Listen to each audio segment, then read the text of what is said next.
Bonsoir à tous, on débute ce journal du Mercato par la situation de Hatem Ben Arfa au Paris Saint-Germain. L'international français aurait décidé de ne pas partir en janvier et d'honorer les 6 derniers mois de son contrat dans la capitale. HBA réclame de se faire payer ses derniers mois de salaire pour partir libre, une option repoussée par le PSG.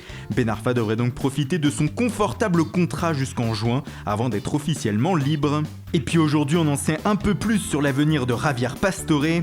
Alors que hier en zone mixte, Thiago Silva indiquait que l'Argentin avait demandé à quitter Paris, El Flaco lui a répondu dans un post Instagram. Je n'ai jamais parlé avec Thiago Silva de mon problème ni de mon futur, je n'ai jamais mis la pression à personne. Je le répète, mon rêve a toujours été de partir le dernier, j'ai toujours été loyal, ce n'est pas vrai que je souhaite partir, j'aimerais rester ici pour finir ma carrière, voilà qui est dit. À Marseille, c'est en défense centrale que l'on cherche à se renforcer. Et selon nos informations, l'OM aurait des vues sur le défenseur péruvien de Feyenoord Renato Tapia. Champion avec le club de Rotterdam la saison passée, Tapia est régulièrement observé par les scouts marseillais. À l'étranger, c'est officiel, le FC Barcelone tient sa deuxième recrue de l'hiver. Yerry Mina, défenseur colombien de Palmeiras, s'est engagé aujourd'hui avec les Blaugrana. Le transfert est estimé à 11,8 millions d'euros.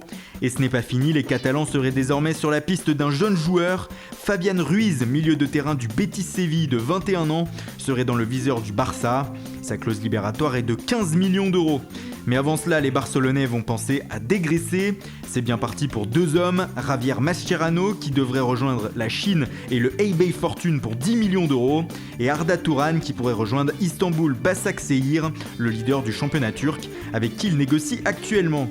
3 autres joueurs pourraient quitter le navire, Gérard Deulofeu qui intéresse beaucoup Naples et dont son prix est fixé entre 18 et 20 millions d'euros, André Gomes qui a réclamé son départ et Alex Vidal qui est sur les tablettes de l'Atlético Madrid et de Naples. À l'Inter Milan, c'est 2 nouveaux joueurs qui sont sur le point d'arriver. Le premier devrait être Rafinha du FC Barcelone. Les Catalans auraient donné l'autorisation aux interistes de négocier avec le joueur.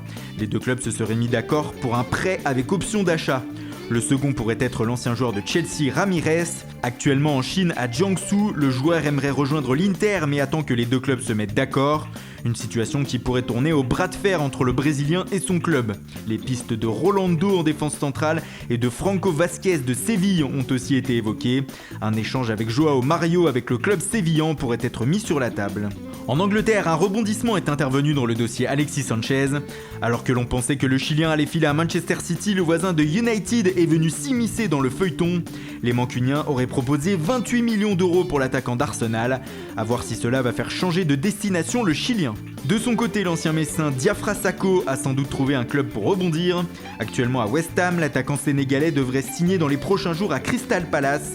Un accord aurait été trouvé entre les 2 formations pour un transfert à hauteur de 12 millions d'euros.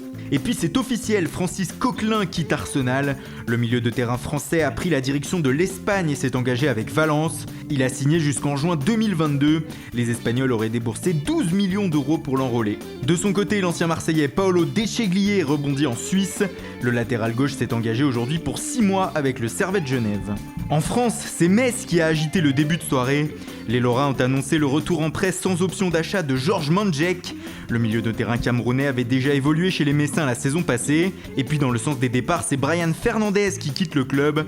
L'Argentin file au Chili à l'Unión La Calera. Paul Bass, lui, revient en France. Comme annoncé hier soir par les Girondins de Bordeaux, le défenseur central de Malaga a rejoint la Gironde. Il a été officiellement présenté aujourd'hui à la presse. Voilà, c'est tout pour aujourd'hui. Bonne soirée à tous et rendez-vous dès demain matin pour de nouvelles informations sur le Mercato.